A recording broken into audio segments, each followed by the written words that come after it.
From Tanzania to Japan, Catherine's story is about turning theory into practice. As an assistant lecturer back home, she taught computer science, but arriving in Okayama for PhD revealed the gap between classroom theory and hands-on experiments. The current world of today needs people who can do the practical, not theory. Yes. Yeah. Catherine also shares what technology really means for progress, from reducing corruption to the heavy budgets required for maintenance. And beyond the labs, she emphasizes something even bigger. If you are doing the research, the project which is more than one country, it's easy to be accepted, especially when one is from developing and other from developed country, it's easy. So for that one, coming to abroad, it's also another opportunity for building the connection, the long-term connection. This is a story about learning, adapting, and building the bridges that last far beyond a degree. Watch now and subscribe for more Africa to Japan stories. Could you please introduce yourself? Okay, my name is Catherine Francis Mangare. I'm from Tanzania. Specifically, I'm from Morogoro region. Yeah, I'm back in Tanzania. I'm an assistant lecturer at Sokoine University of Agriculture. So here at Okayama University, I'm doing PhD in computer science, and currently I'm working on data mining. So we are trying to find a way that how can we detect the bug from the software. And good luck since I came. I just reported last year, October, and up to now we have succeeded to submit our first paper and it's accepted. So soon, on 30th of June, I'm going for my presentation at Fukui Prefecture. Wow! You're going to go to Fukui. Yeah. Quite far, isn't it? Yeah, it's far. I saw from the map, it's far. But because the transportation is there, so I believe I'll be safe. Yeah. Okay. So how long have you been here in Japan? When did you come? I came in October 2024. So my first day to be in Okayama was on 26th of September, but we started classes in 1st of October. Yeah. So we want to go back to that day. You landed in Japan. How did you feel? What did you notice? Actually, since it was not my first time to be in Asia, but in Japan it was my first time. So expecting not to find English-speaking people, I expected it. So I was ready for everything. I prepared my translator via my phone. So I had a Google Translator in such a way that once I fail, then I will just use it. But good luck, immediately when I arrived at Kansai International Airport, I met Japanese people who could speak English. So I was so happy. So they directed me everything before I got out and found my colleague who was waiting for me outside. So all the way from Kansai to Okayama was under my colleague who took us, me and my colleague too, from Ghana. I was from Tanzania, so we came 3 of us up to Okayama. So arriving to Okayama, actually, the only thing which shocked me was the silence, the silent city. It was my first time to visit a place where it's too silent, too clean, too quiet. No place where you can find a dustbin to put your dust. So everything is well organized. I was too surprised. Unlikely to other countries where I traveled, like in China, there are a lot of dustbins everywhere. You can just pour everywhere. But in Japan, things are different. So the first days were a bit like a culture shock, especially when we were given the like a guideline, because immediately when we arrived into the dormitory, we were given some guideline that we have to separate the garbages accordingly, and in our room we have to remove the shoes before entering the room. So immediately that CEO from the dormitory just told us, remove your shoes before entering the room. So we had to follow all the rules. So it was a bit culture shock, but I just know whenever in the beginning, always it's difficult, but as you make it as a routine, then you just find yourself coping. And then even when you just arrive at end of the door, you just remove the shoes without even being told. Yeah. I see. I want to ask more about that.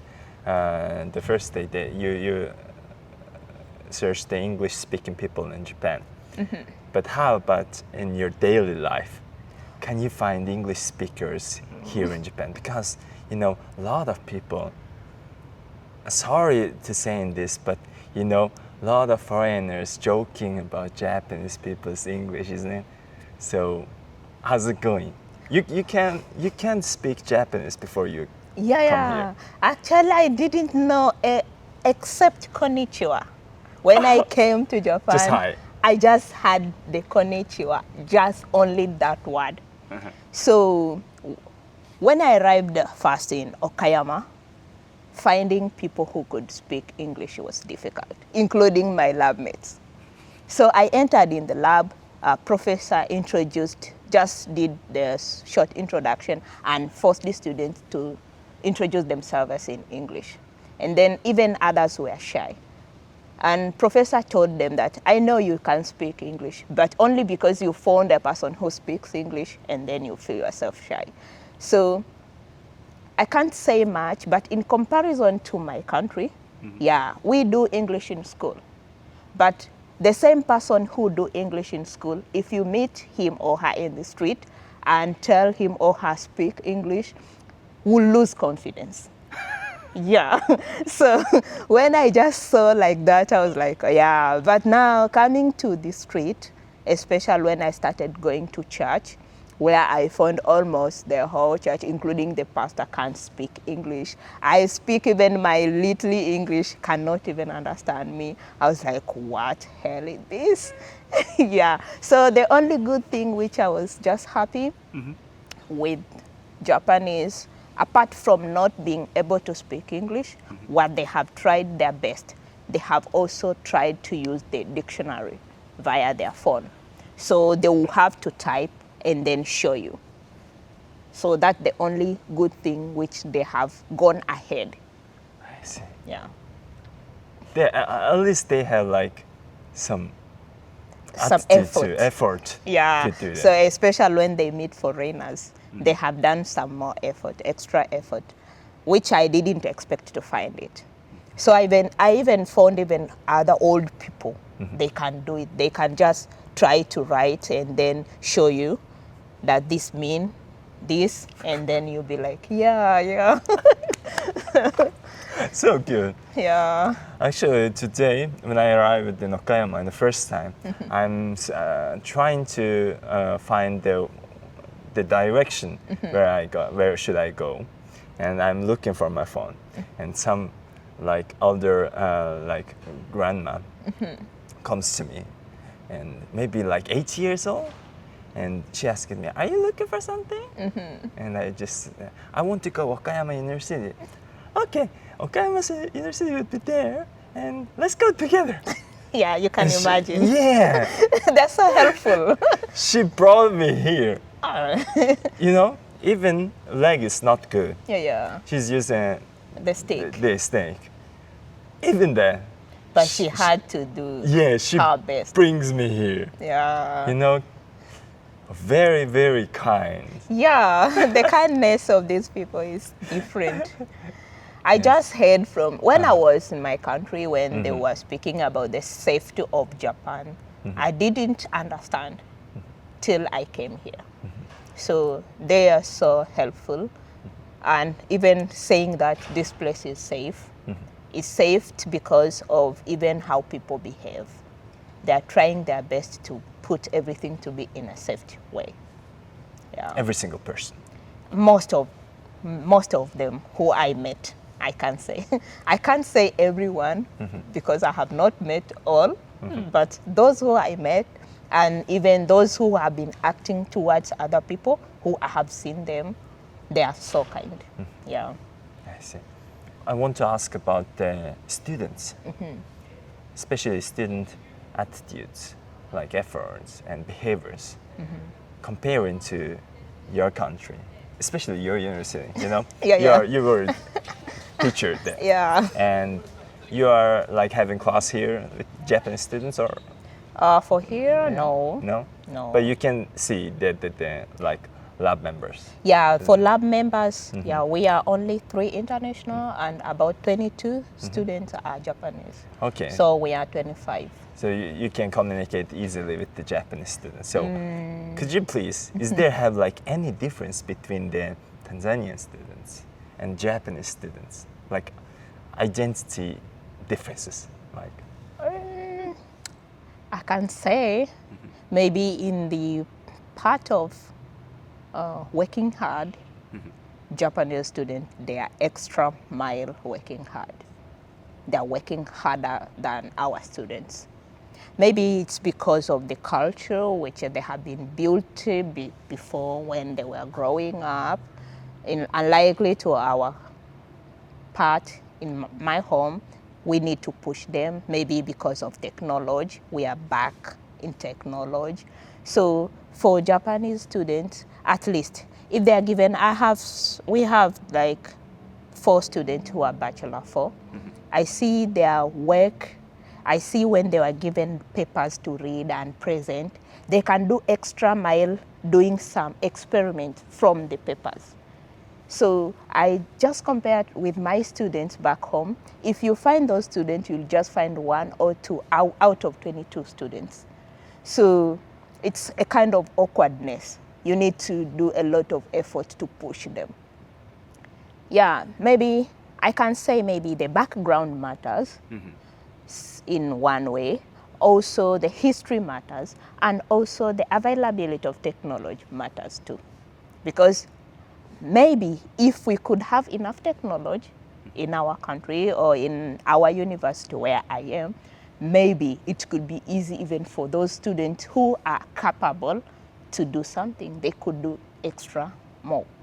So for this one, what I can say, apart from having the technology, but they go extra mile.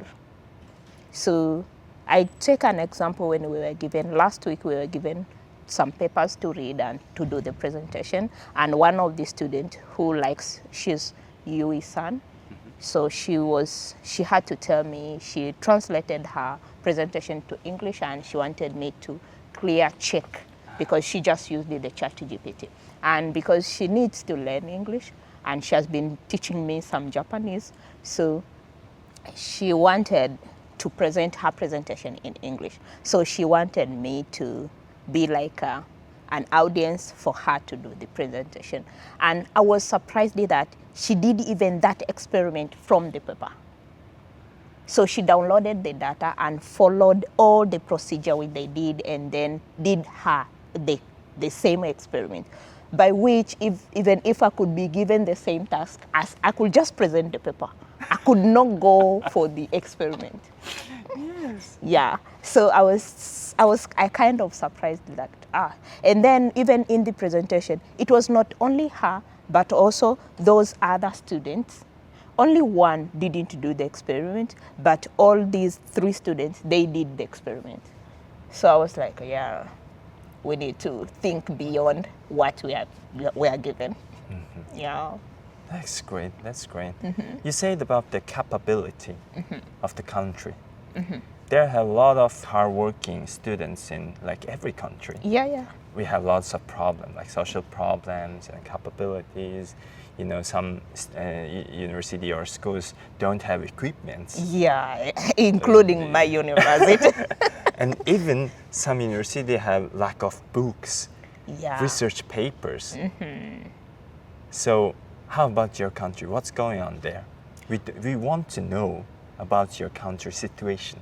Yeah, if I talk much, I can talk about my university, especially my department. I'm from the Department of Information and Communication Technology. So in our department, up to when I was leaving, coming to Japan, we don't have the lab which we own. Like, this is just a lab for our students to be going every time when they need to go. So we have just the computer labs for the university, where just we use for teaching. So I wish if we could have just a lab where our students, like here when we are just given a lab where every time when I'm free, I will be going to do my work. So that is one thing we are missing, especially from our department. And I just saw even from other departments who also they wish the same. At least in our department, we have an area of the 3D. The 3D, they got there were some professors who wrote the paper and they won the fund under the TAC. So those TAC, they brought those 3D objects. So we have students who are now working there. For them, they appreciate that equipment to be there. So if we see in that way, it means there's a need of having equipment for students to go and do the more practice, because in this world, the current world of today needs people who can do the practical, not the theory. Yes. Yeah. Especially in your field. Yeah, because the theory won't help. So otherwise, only students who can do a lot of practicals are those who will be having the ability to buy the computer by themselves. Yeah, which sometimes is difficult to, like, to have the computer is okay, but now to have the safety place where you can be using now the computer, now that will be another problem. What do you mean? I mean, like, you have to use in your room, where, like, for me now, I take an example now. If you send me to my room and start there, I'll be attracted to the bed and I'll go to sleep. So actually I need an office. So in that way, even our students, I can't blame them if they don't perform well, because I take myself an example that it's not always the case that being in a room you can do something. That's why even those people who are working remotely, in their home, they have placed their room, which they call it an office. They don't work everywhere. So they need of office. I see. Yeah. I see. So in that way, I just say, in comparison also to China, I did my master's in China. Immediately when I arrived there, I was given a lab, an office. Okay. I was given the computer that you'll be working here. So whenever you be having no classes, this is where you'll be required to be. You are a master's student. Yeah. So when I was a master's student, I was given, even I found undergraduate students having the office there. So it's the same as here, having the office, office where you be doing your work when you don't have classes. Which in my country, yeah, we have some universities where they have, like University of Dodoma. Yeah, they have. But now, still, with the number of students, they are not enough. Yes. Yeah. Every country had that problem too, Yeah. I guess. Yeah. So I want to dive more into your research field. You are researching more of that technologies. How about your country? You know, and lots of country have their own technology problems. Oh, yeah. As an example, even the Japan have technology problem because the Japanese technology was the best in the world in the past. They built the system, whole system. As an example, bank system. Bank system is built in a very, very in the past. Yeah. And if they want to change the system, they need to stop all the system. If they stop the system like one day, they will lose lots of money. Yeah. So they can't change the system. Yeah. They are having this type of problems. But about your country, what's going on there? About the technology, the country itself, the government, is it trying too hard to develop that technology part or not? In my country, they're trying best to go in like now we have the e-government. E-government. Yeah, so we call it as eager. So they have tried their best to put everything in our systems. Like now, like we as a public workers, we are now accessing every report or every progress. They are using the cloud, where we have the Watumishi portal. So it's a portal where you have to put all progress, whatever you be doing, like weekly or monthly. Even now I'm here, so every 3 months I have to upload my report, like a progress. So to see, like, unlikely to before, I was required to send via the email, but right now I have just to upload in the system.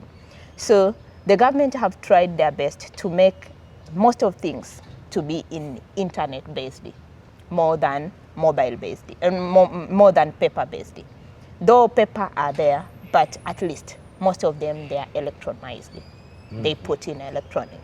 So with the technology itself, we can't say much that we are in the part of develop the technology, but at least the government has tried their best to use what the technology which is available to be accessed by everyone.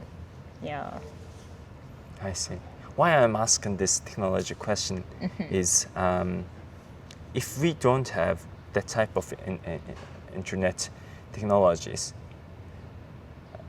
there have lots of problems, like corruptions, as an example. If I want password, if I would like apply with the paper, and they will add that data into the computer, and that manual, the process, it will take some time. Yeah. If they don't want to work, my process will just stop.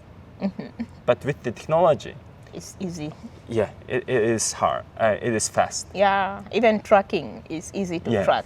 Yes. Yeah. So if we develop this type of technologies, I hope the corruptions will decrease. The works will be more smooth. Yeah.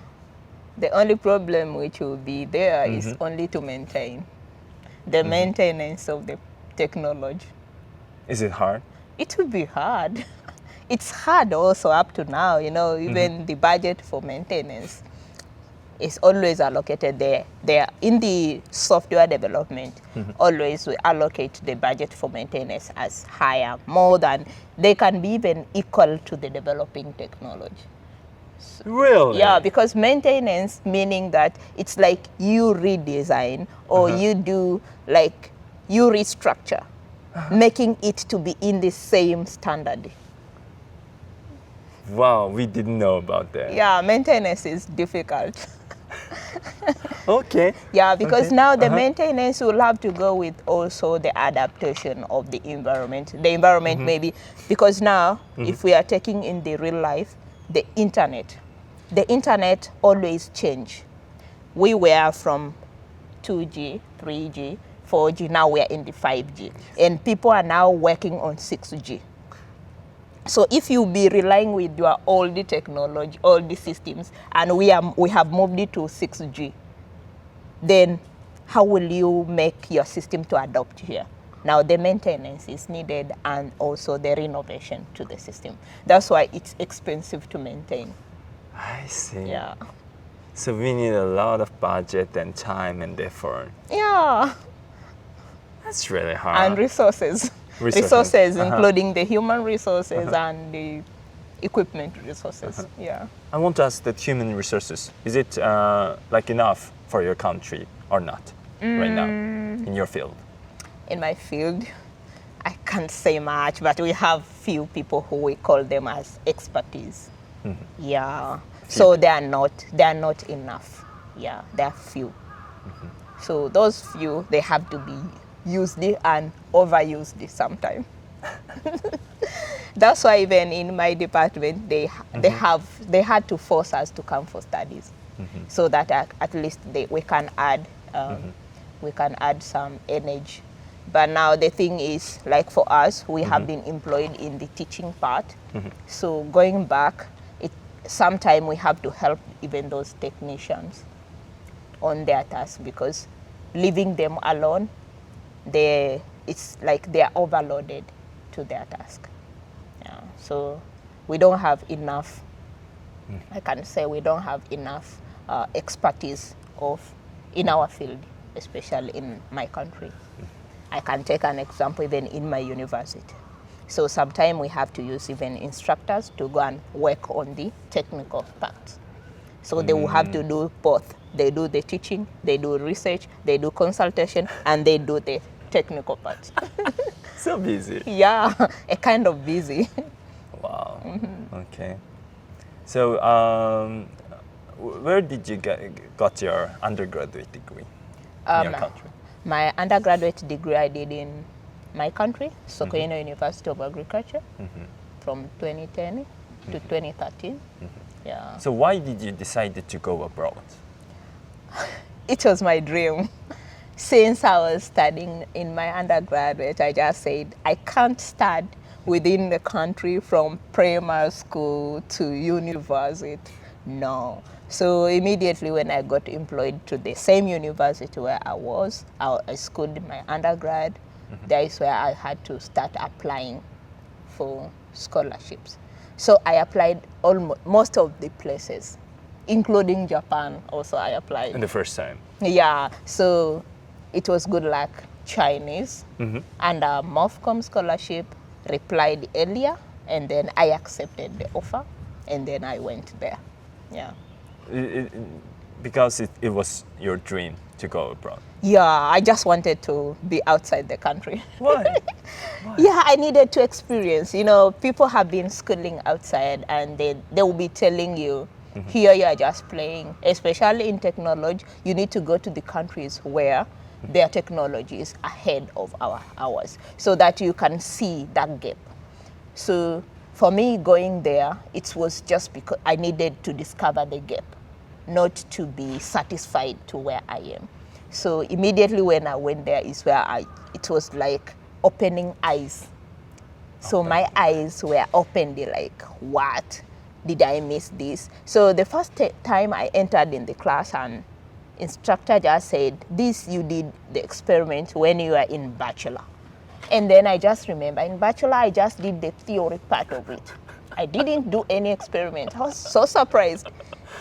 So I had to go and then try to ask some students, because one of these, my colleague from India, she just told me, yeah, we did it in my, and then I just say, oh, because you did, teach me.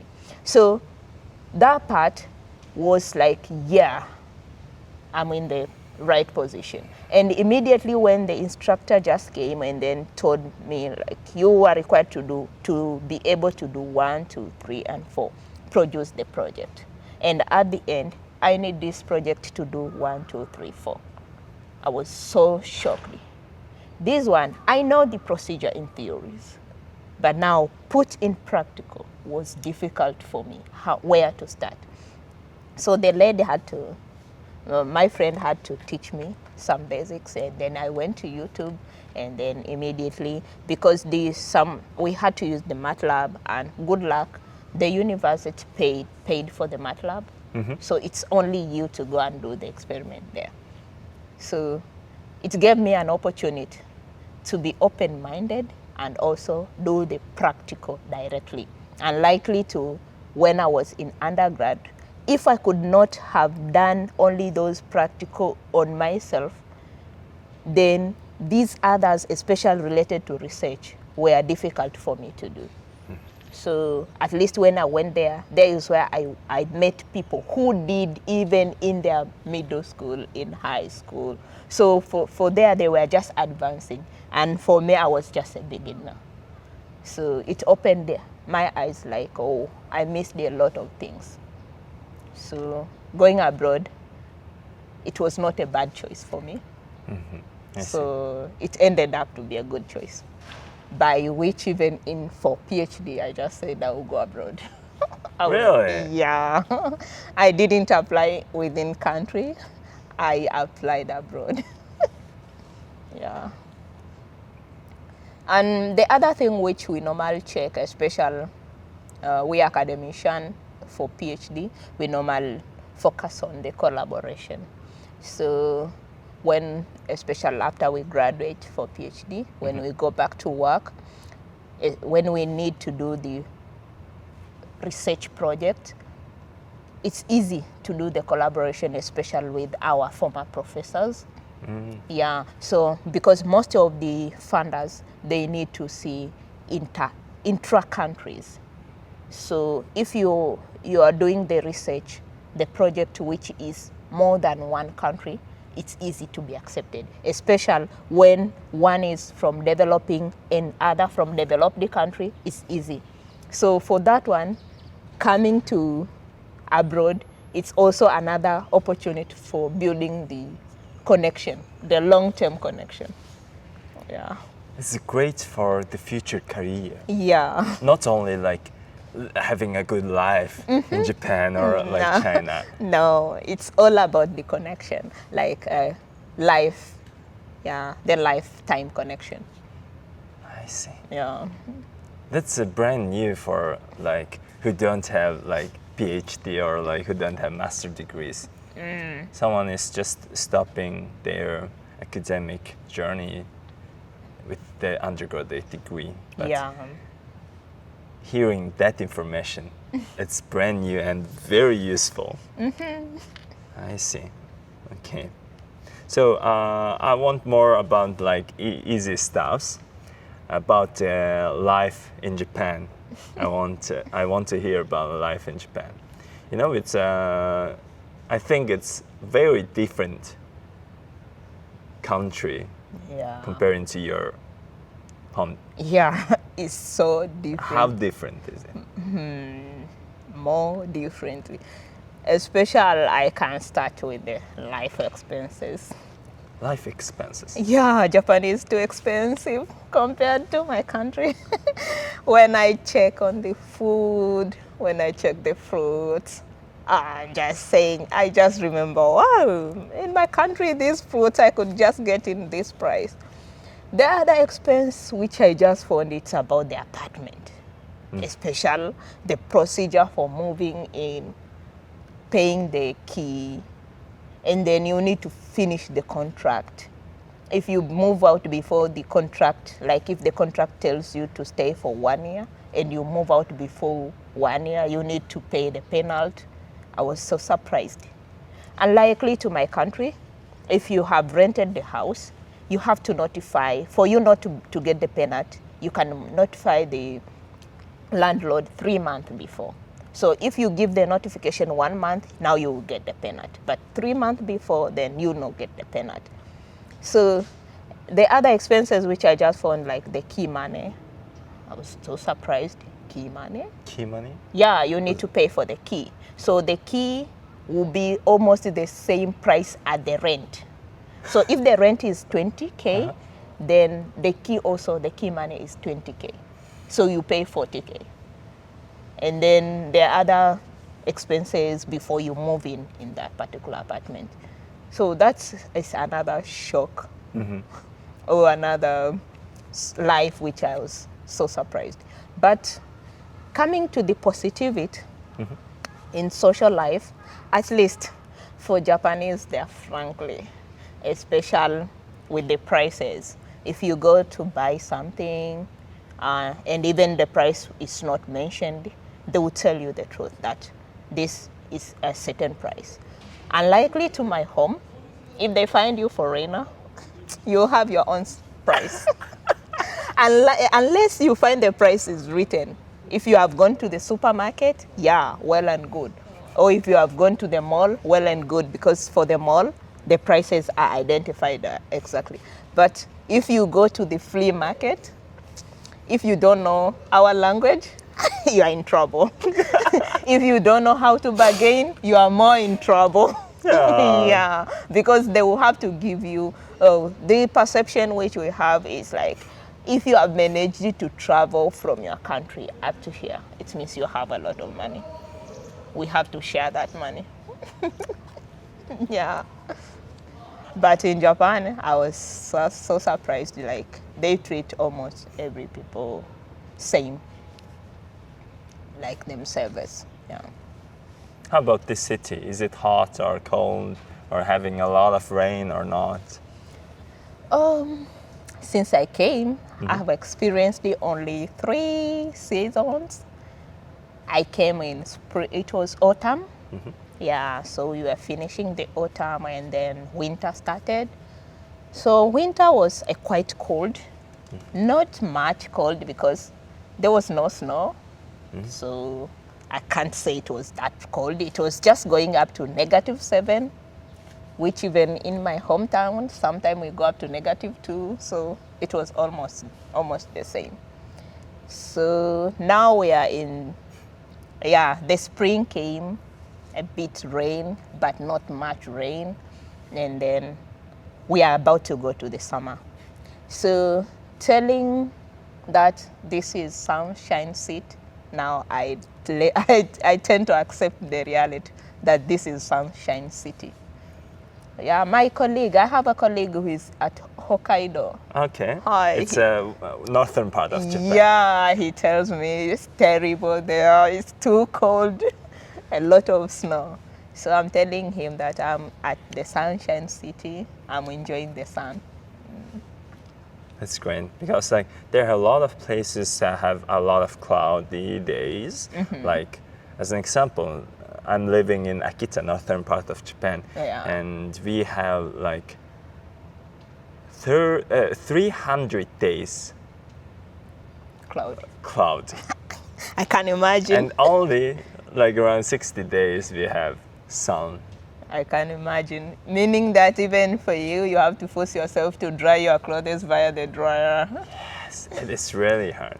And I have a lot of friends from Africa, and half of them having a homesick because of that darkness. The cloud, You know, from Botswana as an example, or Kenya, the sun, every day sunny. Yeah. Yes. Yeah, like in my country, in most of the places, unlikely to the northern part, but in the middle and the southern, at least we can just say it's half-half. Like half rain and cloud and half, so like 300 days. Yeah. And to the northern, at least it's quite cold. So for there, they go even beyond half cloud, and at least the remaining part, which is even above quarter, it's sun. Nice. Yeah. So we have to research about that exact place, city. We have to research about that and be prepared for that mentally, because it's really hard. Yeah. It's very much different. The Japanese this side and this side. Yeah. Even when country. I was selected to Okayama, I had to search. So when I saw it's Sunshine City, I was happy. Great. Yeah. Great. How about the food? Is it fine? Yeah, for me, the food is fine. I enjoy, compared to my colleague who have been always complaining that they miss their home food. But as for me, my taste buds are always active. Yeah, so they accept everything. So coming to here, I've managed to like tempura udon. Tempura udon. Hi. Okay. It's a noodle with some deep fried fish. Yeah. So the tempura udon, I like even the niku udon. So most kind of udon, I have managed to like them. Even their rice, I like them. Yeah. So the curry rice, I've been eating. So for Japanese food, I have no problem with it. I'm eating and I'm enjoying. That's great. Yeah. And do you eat usually like meat in your country, like beef or lamb or goat? Yeah, like in my home, if you don't cook meat, it means the food is not complete. So you just say maybe you just prepare vegetables or beans without meat for the whole week. People will just ask you. So there must be any kind of meat, either fish or chicken or beef or mutton. Yeah. As long as there's a meat, people will just say, yeah, this is the food. I see. A complete food. So we depend, for the protein, we depend on the meat. Yeah. Though beans will be always there, but beans, they will tell you this is just a part of carbohydrate. Yeah. Exactly.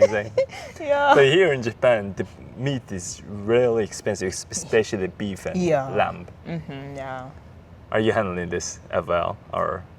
Oh, as for me, because meat is not my priority. Okay. Yeah. Okay. So I'm just glad even one of my son, also adopted it. So for meat, if we don't get, it's not a problem for us.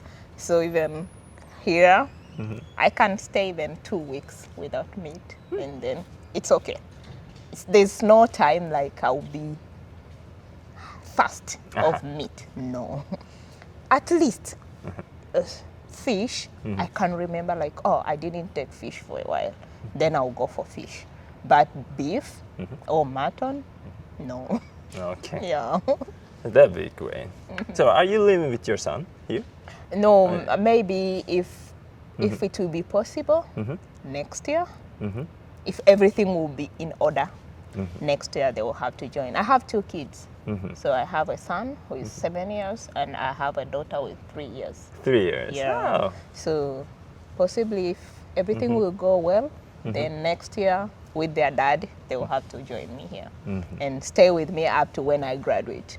I see. So, which means they will join the Japanese classes. Yeah, my son has even started learning by himself there. Wow! The way he's so anxious to come here, he has been telling me I will have to come to Japan. So I'm learning myself. So now he can even write hiragana. Wow! Yeah, he has managed to go for up to ma.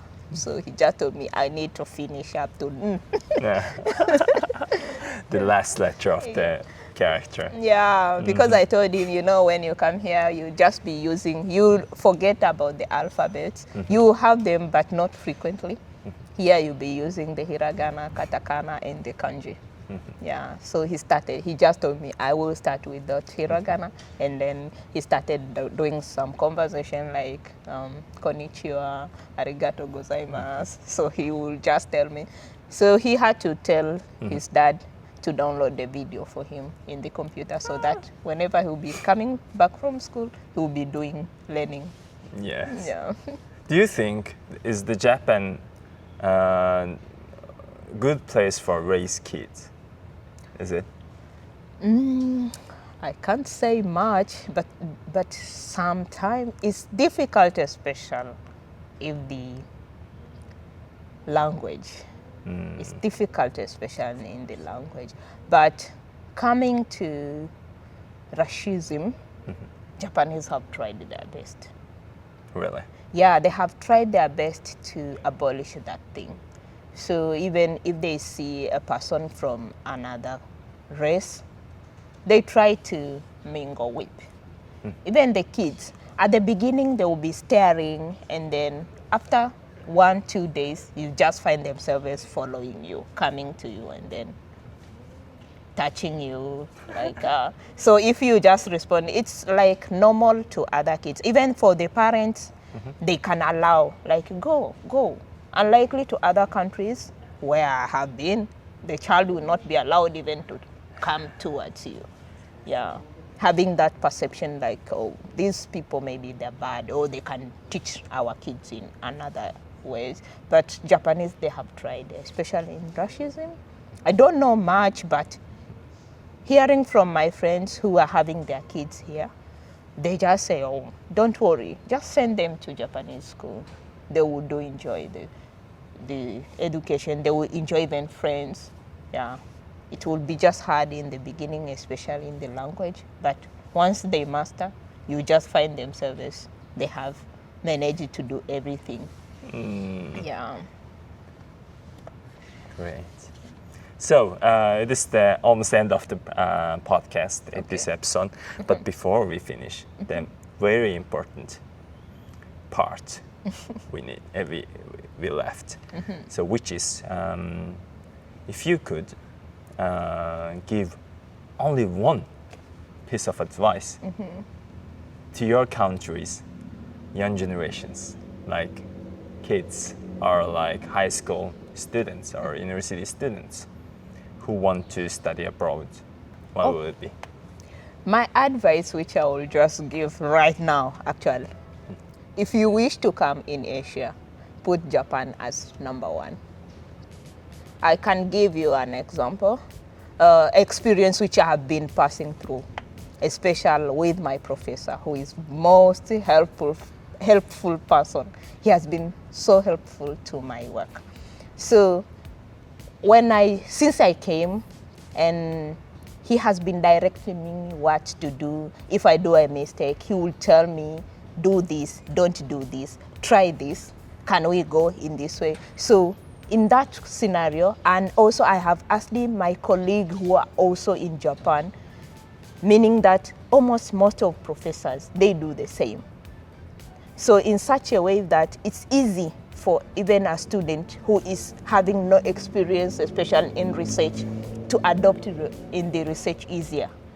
Unlikely to the other places, I can't say an example, but when I compare to when I did my master's, it was difficult. Especially you have to find your own topic, and then immediately the professor will just tell you, find your own way, because I believe coming all the way from your country to here, it means you are a best student.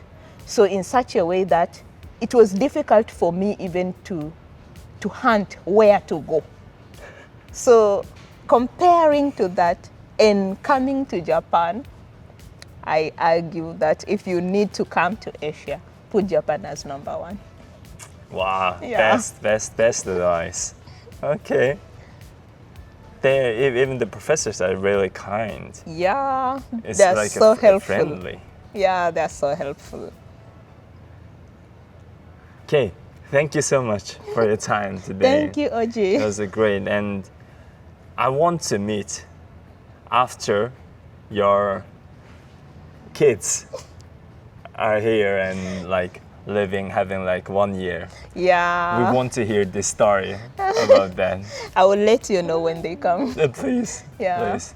Let's meet after that, and also I want to meet after the graduation from the PhD. We want to hear more about your paper. Thank you. We I want to will. deep dive. I will. I will inform you. Okay. Thank you so much, and good luck to your research. Thank you so much, Oji. Thank you.